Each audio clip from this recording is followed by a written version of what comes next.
While the variance and standard deviation have the exceptional quality that they are related to every single data value, the actual calculation of the variance and standard deviation is quite tedious to do by hand. This is why quite often we do it on Excel. On Excel, calculating the variance and standard deviation for both the population and the sample is actually quite simple and fast.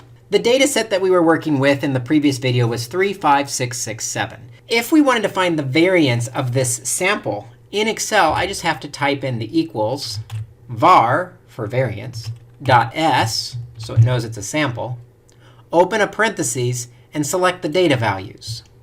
When I hit enter, it tells me the variance is 2.3.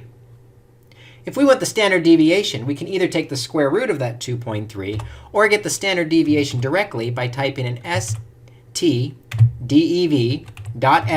for sample, open a parentheses, select the numbers, and hit enter to get the standard deviation of the sample.